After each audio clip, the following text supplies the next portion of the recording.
So you think you're going to go over that budget? I hope not. We may not have to take the case. So there's two that have been in addition to the one that we anticipated, but that was our worst unanticipated, I guess. Okay. Do anybody have any questions regarding that? Yeah, so you moved the $3,500 to where again? Well, we'd like to up to an amount of $3,500. We don't want to move any more than is necessary, but the expert will have to come and be prepared and then testify, and it depends on the court schedule, how we can get him in most efficiently. Any other questions? Up to an amount of. So you're going to take it out of Civil. civil, which is where you have $25,000. Yes. But you're anticipating that you may have to use that. Well, we're going to have to use a portion of it. A portion. Half this case will probably start, the one that we anticipated, half year. Now, we could expend most of it or all of it up until year end, but you won't have all of it. You'll be. It depends on how far it goes and what's necessary, and depends on the facts as is presented to us. You need the $3,500 now. But you need that. But on this case, this case is also a sexual assault case, and this one is going to trial. So we have to say this one's a go. Okay. I would move that we give permission to the county attorney to move up to $3,500 from the civil line item, move it to the case expense line item. Second.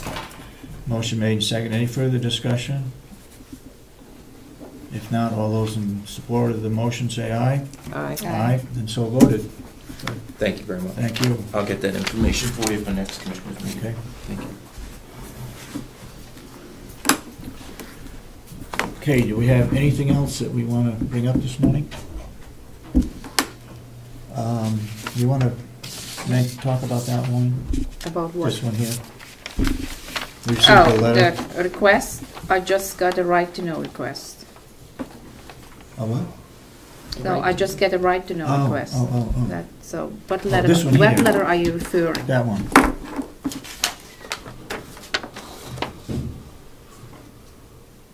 So what do you want me to do with it?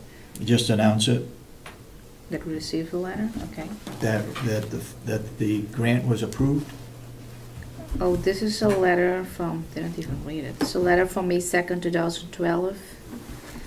I'm sorry? A letter from? May 2nd, 2012. It said, Sheriff Christopher Connolly, please be advised that your contract for federal funds for Highway Safety Project 308-12B-084, entitled Carroll County Sheriff's Sobriety Checkpoint, has been officially approved by this office and will be reimbursed to the extent described in the approved project application. You will note the effective date is June 1st, 2012. Okay. That was a grant request that he had put in for. Okay, if there's nothing else, make a motion. Oh. Yeah? Just remember one thing. As I understand it, the commission was going to meet with the attorney, or has met with the attorney, regarding the investigation into conduct. How's that coming? Just to answer your question, no, it has not happened, and that's all I want to say about it at this time. Okay.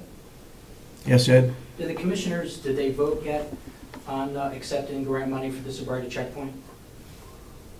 I believe that was done quite a while ago when the application was first submitted. I thought it has to come across your desk first. I believe it did.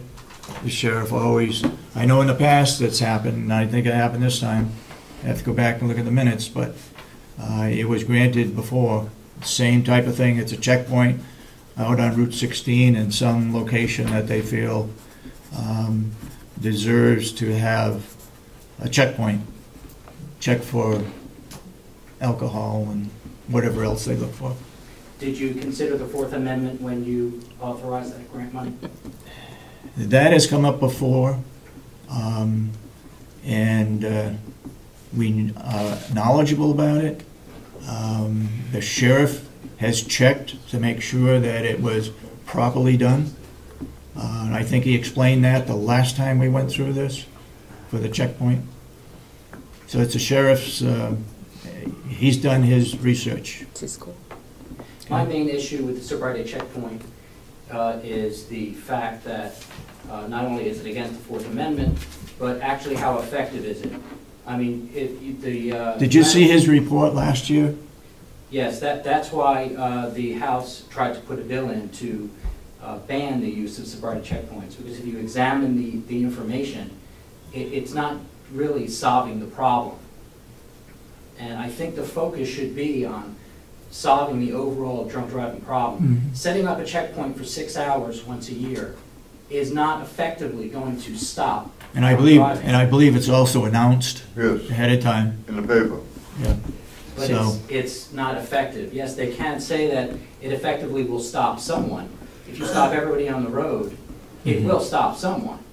But we need to expand past this 6 hour Where's that approved through?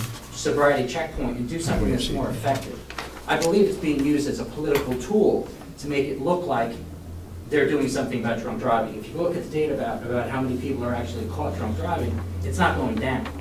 So it's not effective. And it's unconstitutional. To try to answer part of your question, Ed, this was approved by the Highway Safety Agency. Peter M. Thompson is the coordinator. He's the person that approves the funding. I think you need to either send him a letter or give him a call or whatever and express your feelings on that. Okay? Yes? Speaking of the sheriff, does he still have his prosecutor? I don't know. Okay. Do you think he has? I don't think so, because I don't think you have the funds in. But I can check on that. I can ask him. Okay, move that we adjourn. Okay, I move for adjournment at 10:10. I'll second the motion. All those in support of the motion, say aye. Aye. Aye. So voted. Thank you very much for attending.